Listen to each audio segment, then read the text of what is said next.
जय हिंद साथियों, फिर से स्वागत है हमारे वीडियो में। और आज का ये वीडियो है बहुपद का चौथा पार्ट। तो इस सेशन में सबसे पहले मैं पिछले के बातों को दोहराते हुए चलेंगे, क्योंकि क्या क्या पढ़ाए हैं उस चीज को आपके अंदर याद दिलाने की मैं कोशिश करती हूँ, है ना।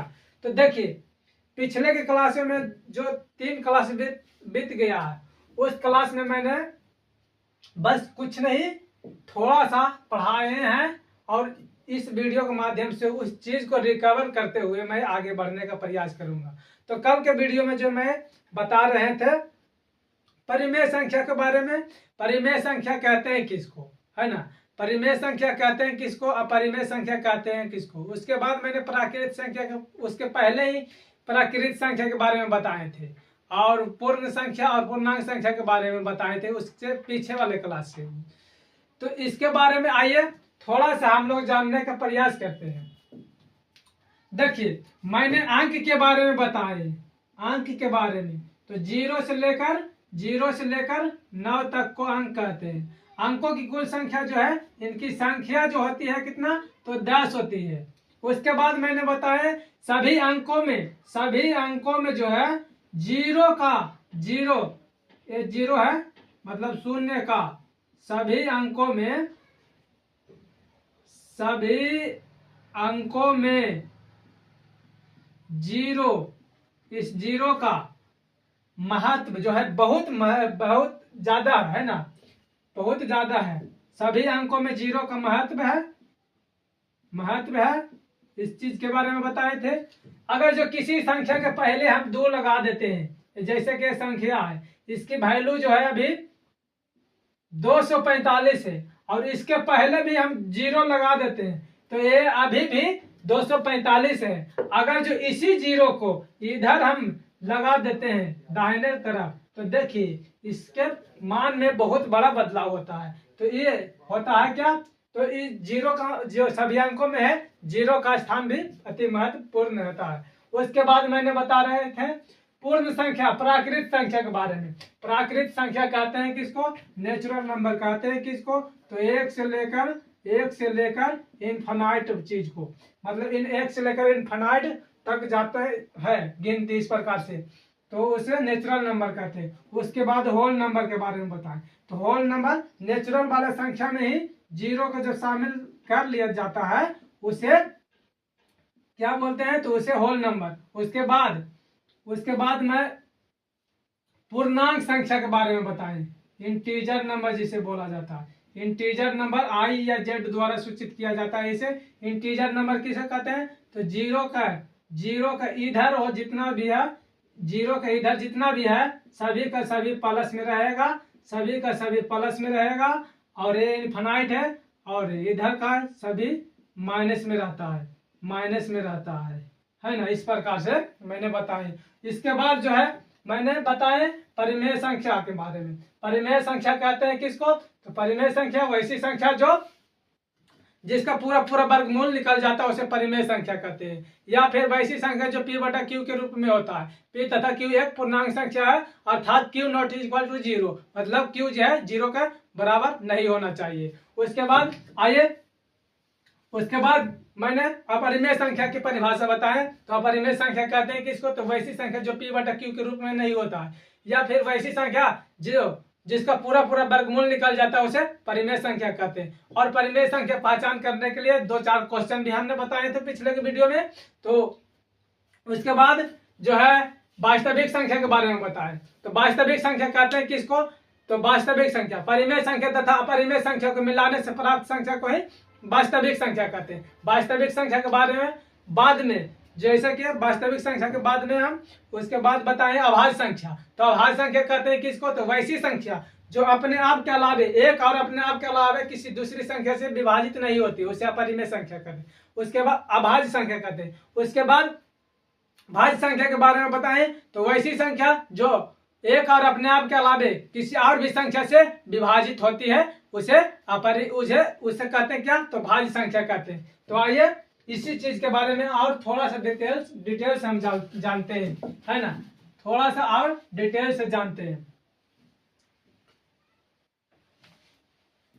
कुछ क्वेश्चन है आप लोग जान लीजिए। जैसे कि मैंने बताया अभाज्य संख्या के बारे में, अभाज्य संख्या, अभाज्य संख्या तो वैसी संख्या जो अपने आप के अलावा किसी दूसरी संख्या से विभाजित होती है उसे अभाज्य संख्या।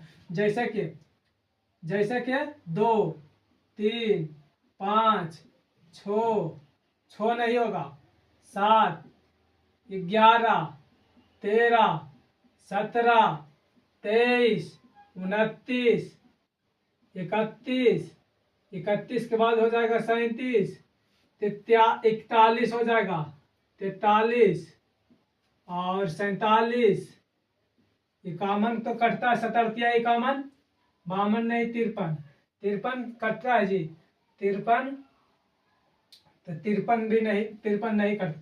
ऐसे जाते रहिए और भी मिलेगा। तो आप देख रहे हैं कि इसमें सबसे छोटा कोई तो होगा जो सबसे छोटा अभाज्य संख्या है, कोई तो होगा जो सबसे छोटा अभाज्य संख्या। तो ये है जो देखिए 2 है जो क्या है, तो सबसे छोटा अभाज्य संख्या। 2 जो है सबसे छोटा अभाज्य संख्या है। तो एक पॉइंट करके लिख लेंगे यहाँ पर, और एक पॉइंट और इसी में कह सकते हैं कि सबसे छोटे सम अभाज्य संख्या, सबसे छोटा सम अभाज्य संख्या तो यही है सम, जो है सम। 2 जो है क्या, तो सम संख्या, 2 एक सम संख्या। तो सबसे छोटी अभाज्य संख्या बोले परीक्षा में, क्वेश्चन में इस प्रकार से कि सबसे छोटी अभाज्य संख्या क्या है, सबसे बोल दे इनमें से कौन सबसे छोटी अभाज्य संख्या है, या फिर इनमें से कौन सबसे प्रथम सम अभाज्य संख्या।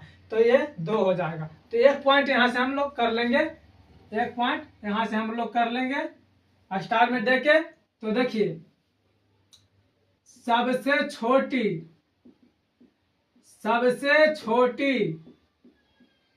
एवं प्रथम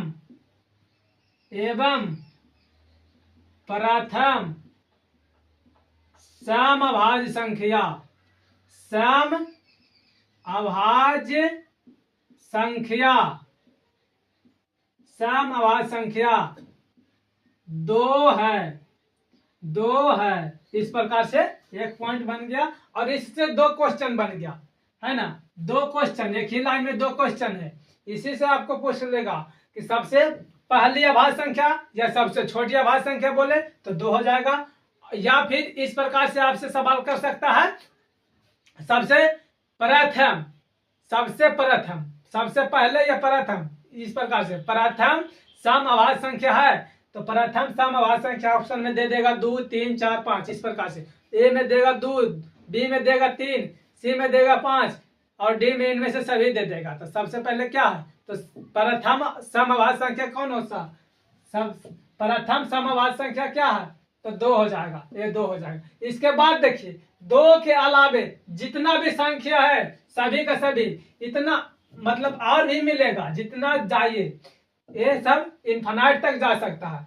तो इसमें पूछा जाएगा कि सबसे बड़ी सम अभाज्य संख्या कौन है, तो सबसे बड़ी सम अभाज्य संख्या जो है कौन है, इस प्रकार से पूछ सकता है। तो इसमें क्या हो जाएगा, सबसे बड़ी सम अभाज्य संख्या जो हमें पता नहीं है, हमें नहीं किसी को भी पता नहीं है, और भी दूर तक जा सकता है क्योंकि गिनती जो है इन्फिनाइट तक होता है। और एक और पॉइंट इसी में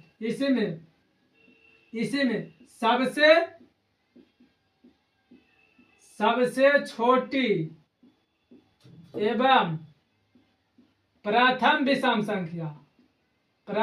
विषम संख्या 3 है।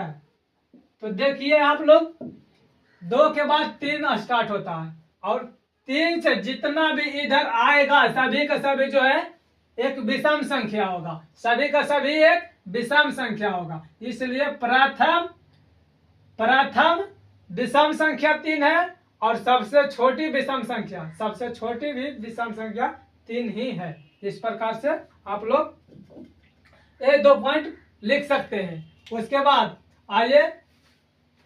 आइए भाज्य संख्या के बारे में मैं बात कर लेता हूं। भाज्य संख्या कहते हैं किसको, भाज्य संख्या। तो भाज्य संख्या वैसी संख्या जो अपने आप के अलावे और भी संख्या से कट सके, है ना, और भी संख्या से कट सके। तो भाज्य संख्या का परिभाषा तो लिखा दिए हैं। भाज्य संख्या, भाज्य संख्या,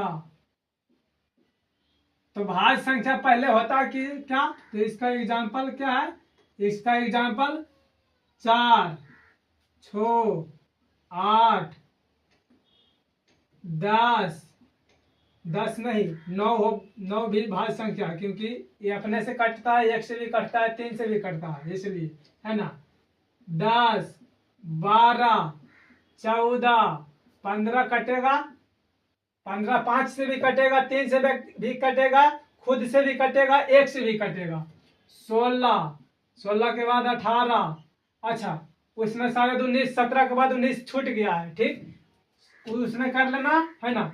अभाज्य संख्या वाले में 17 के बाद मैंने शायद 23 लिख दी, 19 भी होगा, और 20, 21, 22, 24, 25, 26, 27 डॉट डॉट डॉट, इस प्रकार से आप जा सकते हैं।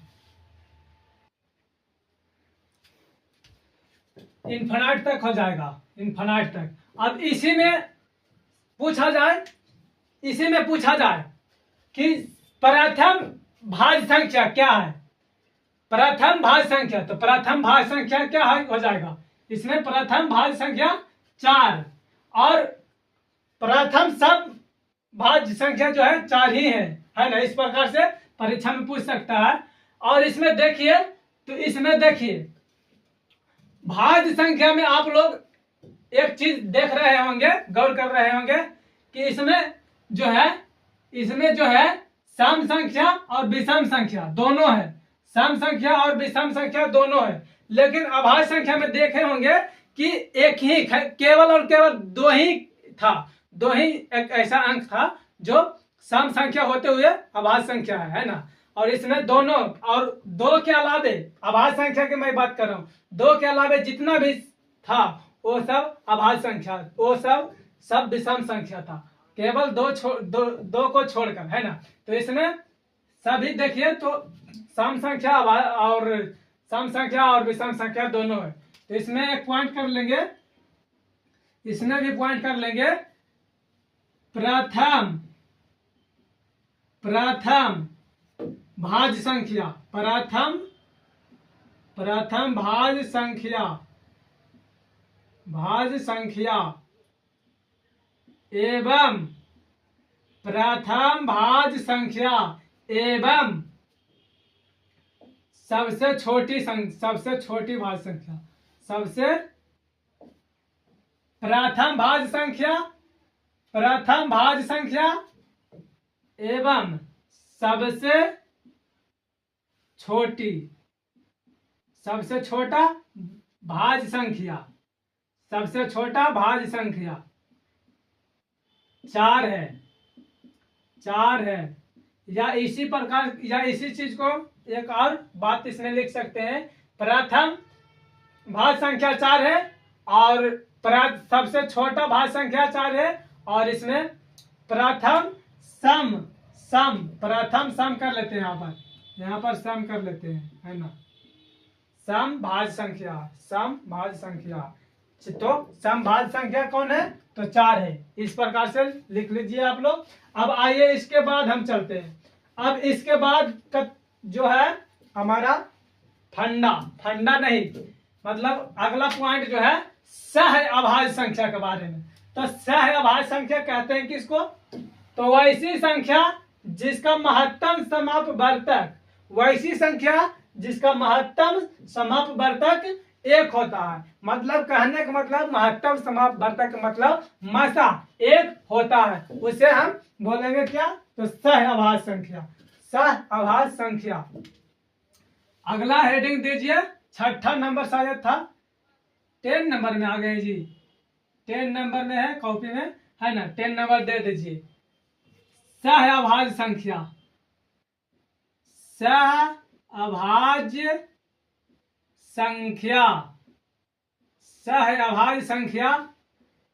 को प्राइम नंबर,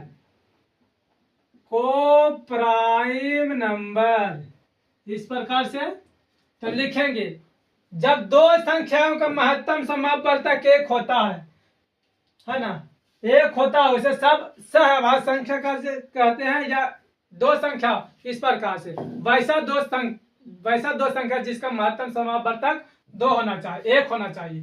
तो लिखेंगे जब दो संख्या का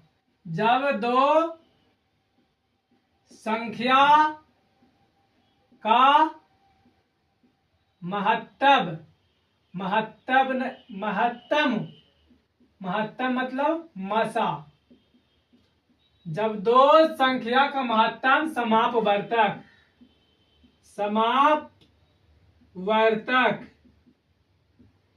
एक होता है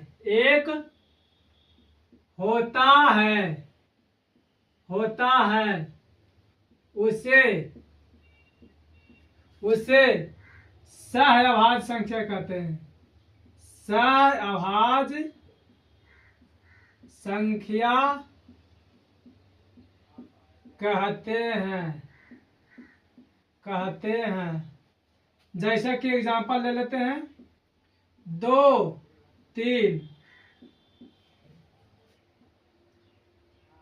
कौमा 4 5 कौमा, इसका होगा 2।